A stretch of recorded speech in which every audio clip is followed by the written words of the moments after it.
She didn't remember the last time she had slept in a bed beneath the cracked concrete of the highway overpass. Miriam crouched next to a cardboard shelter, holding her youngest daughter close to her chest. The night air bit like glass, and the wind carried a sour mix of gasoline, cold rain, and the stale scent of unwashed clothing. Her jacket thin, torn, and 2 winters too older for barely any warmth. Still, she curled around the childlike armor. All around her, the city moved on neon lights blinking above glossy towers, strangers rushing by without looking. Miriam was invisible. She had become part of the landscape, like the litter blown across sidewalks or the graffiti on brick walls. But inside her, a quiet fire refused to die. She once dreamed of being a teacher. That was before the debt, before the illness, before he walked out, leaving her with 5 mouths to feed and no way to pay the rent. 1 eviction became 2. Then came the shelter. Then came the street. But she had never begged. She worked whatever jobs would have her, cleaning greasy diners overnight, folding linens in hotels, picking through recycling at dawn. And when the jobs weren't enough, she still found ways, hustling scraps, trading shifts, bargaining quietly with sympathetic shop owners, not for her own dignity, but for them. Her children, 5 of them, each a different piece of her soul. She looked down at her youngest Aiden, barely 2, asleep with a pacifier Miriam had found in a donation bin. His small fingers twitched in dreams, perhaps of warmth or safety, both of which she couldn't promise yet. Tomorrow will be better, she whispered. She had whispered that for 6 years now. The sun rose without mercy. It crept over the glass towers and filtered through the gaps in the overpass, spotlighting the tiny encampment as if to shame it. Miriam was already awake, sitting upright, rubbing warmth into her fingers. Around her, the children stirred one by one. Elijah, the oldest at 15, was the first to move. His back was stiff from sleeping on concrete, but he didn't complain. He never did. With quiet precision, he began folding the threadbare blankets they shared, one for all 6 of them. His shoulders were broader now, too broad for someone still in school. But school wasn't an option. Not for years now. Then came Leela, 13, with a fierce spark in her eyes that even hunger hadn't dimmed. She had dreams of being a writer, of publishing stories that would make people feel what she felt every day. Invisible, overlooked, underestimated. But each morning, she buried that dream under layers of survival. Then Malik, 10, bright and full of questions the world didn't have time to answer. He was always tinkering with broken toys, discarded gadgets, anything he could find. One day, he said, he'd build something that would change their lives. But today, his job was helping Elijah find breakfast. Naomi was 8, quiet, gentle. She hummed softly to calm Aiden, the baby, while Miriam prepared what little food they had, stale bread soaked in hot water from the gas station tap. Passed off as soup. The world didn't wait for the poor. Every morning was a race.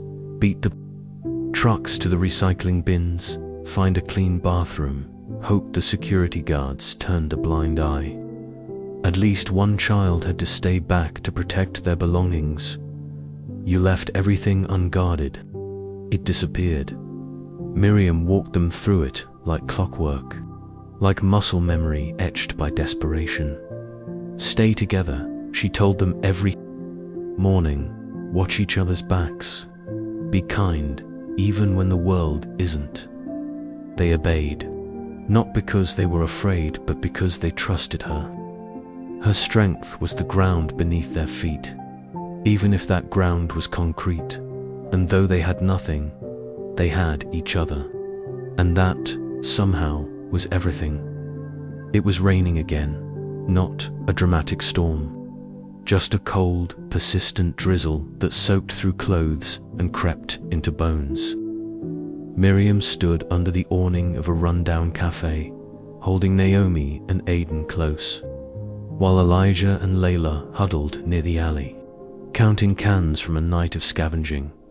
That's when she saw him. A man mid-40s, expensive coat, umbrella that looked like it cost more than her entire week's worth of food. He was waiting for a taxi, fiddling with his phone, barely glancing at the world around him. She braced herself. Men like that didn't see women like her. Or worse, they saw and recoiled. Then Naomi sneezed. The man turned. Just briefly, their eyes met. For a flicker of a second, Miriam saw something: recognition. Pity. She hated that feeling. She looked away quickly, expecting him to step back or move on. But instead, he approached. "Are you okay?" he asked, his voice low, hesitant. It wasn't the question that shocked her. It was the fact that he waited for an answer. "We're fine," she replied instinctively, even though her shoes were soaked and Aiden's lips were turning pale. He looked unconvinced. "Are you homeless?" She didn't answer. That word always made her feel like she wasn't human anymore, like she had failed on some cosmic level and would never be allowed back into the world. He nodded, understanding even her silence. Then, something unexpected. "I own that cafe," he said, motioning behind him. "You and your kids, come inside. Just for an hour. Get warm." She hesitated. Nothing came free. There was always a catch. But then Naomi coughed, and Aiden whimpered. She nodded, cautiously. Inside, the warmth hit them like a tidal wave. The smell of fresh bread, coffee, and eggs made Miriam's stomach twist painfully. A young waitress blinked in surprise as they entered, but the man gave her a nod, and she said nothing. They were given a booth in the corner. Hot chocolate, eggs, soup. Aiden smiled in his sleep for the first time in days. The man never asked for their story. He just said, "You remind me of someone. My mother raised 4 of us on her own. Not quite the same, but I remember that look in her eyes. Like she had the weight of the world and not enough hands to carry it." Before leaving, he slipped Miriam a business card. "If you ever need anything, really, call me." She stared at the card long after he left. She didn't believe in miracles. But maybe, just maybe, this was the beginning of a crack in the wall she'd been pushing against for years. She tucked the card deep into her coat. Not today, but soon. She didn't call right away. Days passed, then weeks. Miriam kept the card, like a talisman tucked deep in the lining of her coat, pressed close to her chest like it could ward off despair. She told herself not to trust it. Nothing ever came that easy. She'd learned the world the hard way, but the weather worsened and Aiden fell ill. It started with a cough, then I had a fever, then the quiet, eerie stillness. Only mothers recognize, the kind that triggers instinct deeper than reason. She panicked. The clinics turned her away. No insurance, no address, no appointment. Elijah tried to argue. Leela begged. Malik offered to sell his favorite scavenged radio. No one listened, except the card in her hand. She stared at the name. Marcus Hale, Community, Projects and Legal Aid. Her fingers trembled as she pressed the digits. It rang once, twice. Then Miriam, the voice said, as if he had been waiting for her call. Within an hour, a car arrived. Not a luxury sedan. A battered van with a Hale Foundation logo on the side. Inside, blankets, snacks, even children's books. A nurse, Aiden, was rushed to a free clinic, the kind Miriam never knew existed. The staff was gentle, efficient. Humans. They didn't ask for ID, they just cared. But that wasn't all. While Aiden rested, Marcus returned, this time not in a suit. Just jeans, a windbreaker, and tired eyes. "I've been thinking about you," he said, sitting beside her in the clinic hallway. "There's a program, housing transition for single mothers.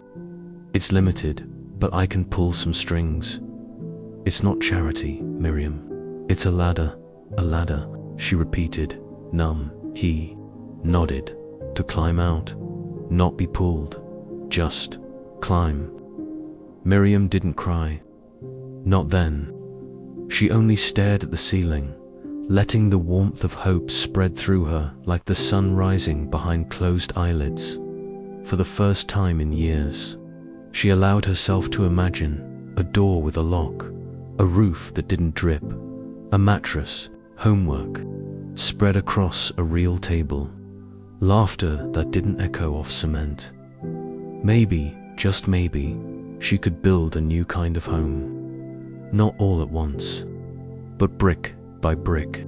The apartment was small, 2 rooms, chipped paint, and a kitchen that wheezed when the stove turned on. But to Miriam, it was a palace. The kids explored every inch like they were mapping a new world. Naomi jumped on the mattress and called it a cloud. Malik claimed the corner near the window for his invention lab, consisting of wires, bottle caps, and broken calculators. Leela hung her handwritten poems by the bed.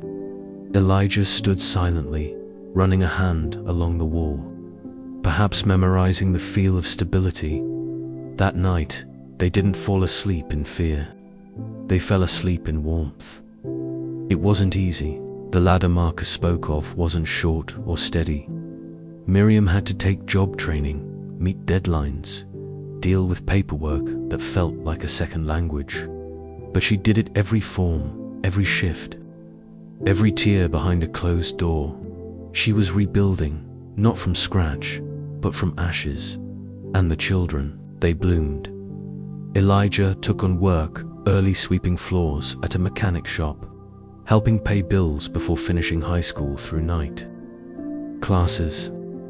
He didn't talk much, but his quiet strength anchored the family. Leela joined a community writing group. Her words, once hidden in tattered notebooks, started appearing in newsletters and local contests. Her voice was raw, honest, and deeply needed. Malik won a school's science fair using parts scavenged from the alley. The judges laughed at first until his invention worked. Their laughter turned to applause. Naomi found peace in music. An old guitar, donated by a neighbor, became her companion. She played lullabies for Aiden, who now giggled more than he cried. And Aiden was different. There was something in his eyes, even as a toddler, an old soul calmness that made strangers pause. He listened more than he spoke, observed, absorbed, like he was watching the world not just to survive it but to understand how to change it. Miriam never told them they had to be extraordinary. She only told them, be kind, be brave, be better than the world expects you to be.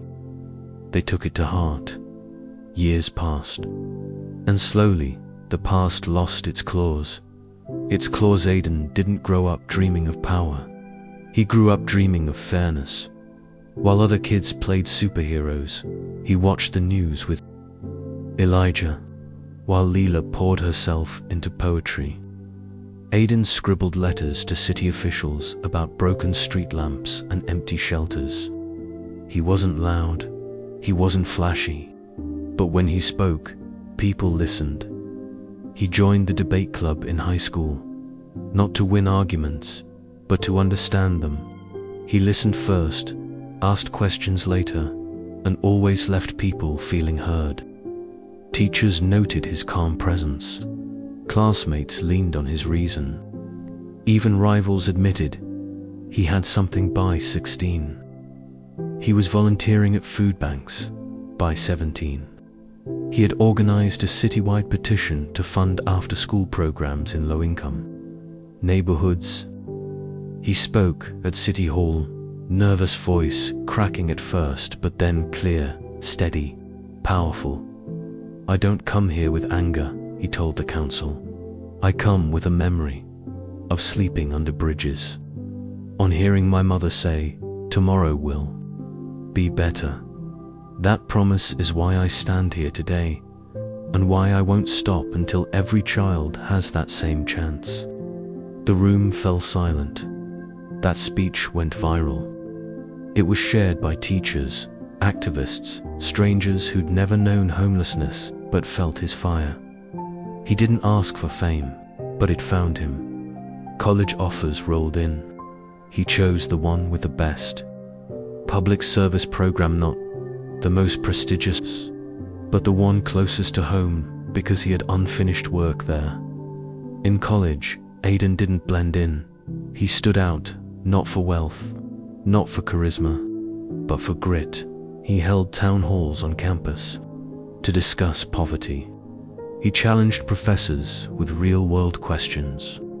He spent weekends tutoring underprivileged teens and lobbying for housing reform. And quietly, he never stopped visiting his mother. Every Sunday, without fail, she still lived in that same small apartment. She refused to leave. "This place," she said, "is where I found my feet again. I'll stay until someone else needs it more." Aiden never argued. He only kissed her cheek and washed the dishes. By 25, he ran for city council. No one expected him to win. He had no rich donors, no big-name endorsements.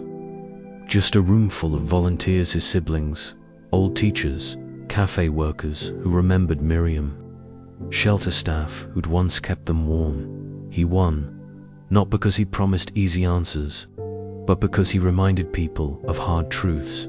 And that was just the beginning. Miriam rarely spoke at public events.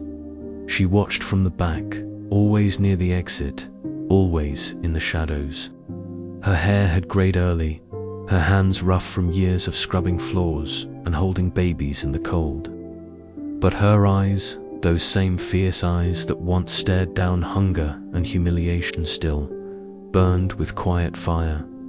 The first time she saw Aiden deliver a televised speech as a councilman, she didn't cry.